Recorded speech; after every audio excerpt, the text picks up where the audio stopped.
Hi everyone. Today I am going to take a seminar on the topic Noctiluca, which comes under the kingdom Protista and the phylum Dinoflagellata.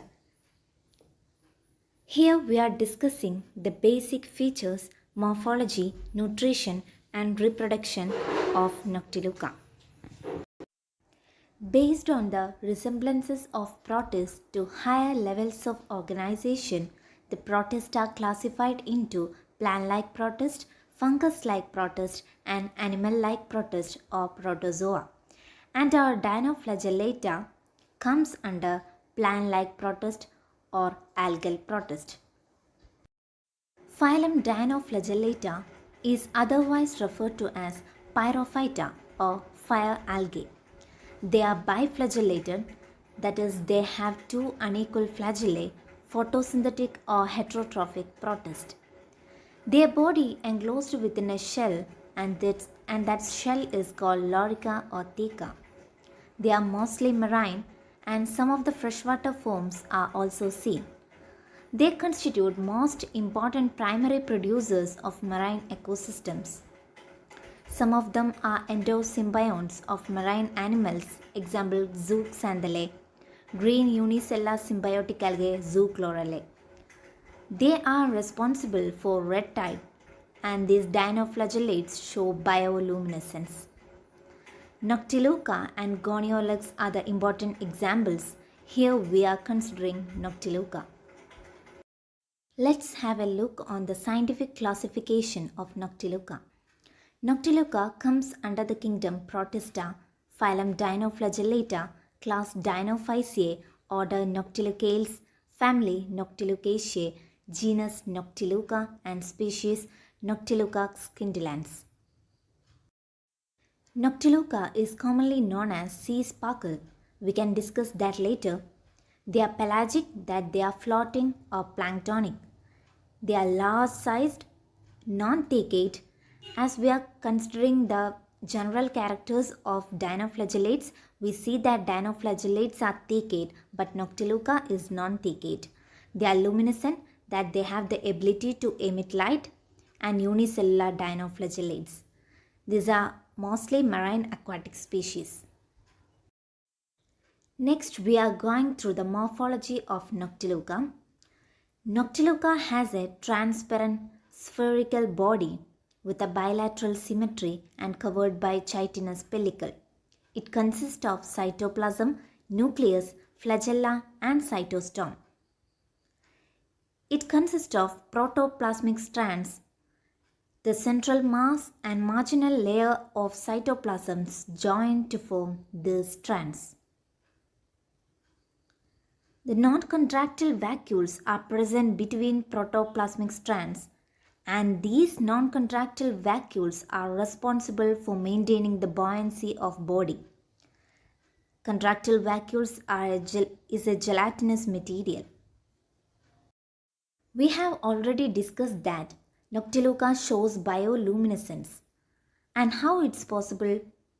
Photogenic granules are responsible for the bioluminescence of Noctiluca, and it's present at the edge of cytoplasm and protoplasmic strands.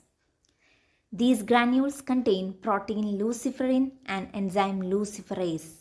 When the protein luciferins combine with oxygen in the presence of enzyme luciferase, it produces light.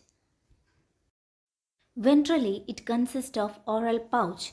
From this oral pouch, rudimentary flagellum emerge. The small rudimentary flagellum helps Noctiluca for food collection. Oral pouch leads to peristome or cytopharynx, and from this cytopharynx the tentacle arises. The tentacle is the locomotory organ of Noctiluca.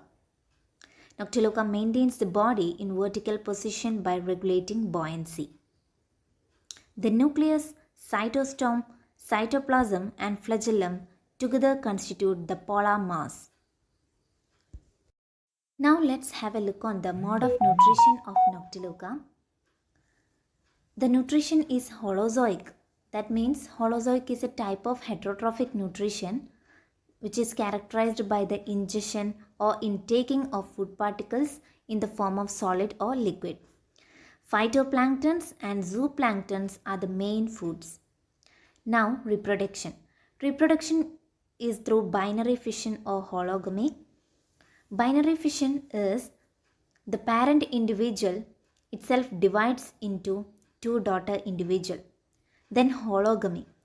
Hologamy means it's a mode of asexual reproduction where the true gametes are not formed. Two mature individuals fuse together to form a diploid zygote. These mature individuals, these fused mature individuals undergoes meiosis, then after mitosis. And then uniflagellate isogametes fuse in pair to form zygote. This zygote undergoes rapid multiplication and sporulation and forms zoospores. Sporulation means the formation of spores, and asexual spores, that is zoospores, are developed, and these zoospores develops as Noctiluca. We already mentioned that the Noctiluca is also referred to as sea sparkle. Why it's so?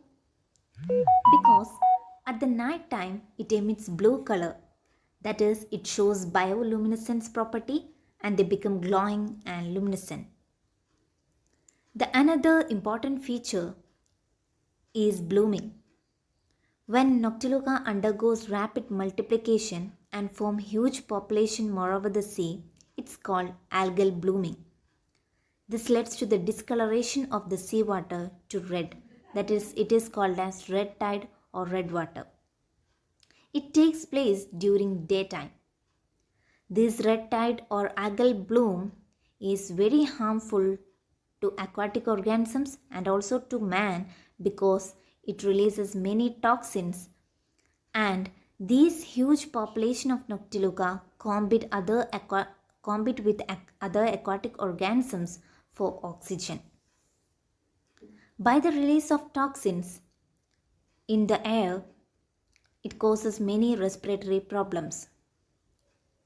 It is said that the shellfish collected from the red tide area is not safe to eat because the toxins will be in it. Thank you, everyone.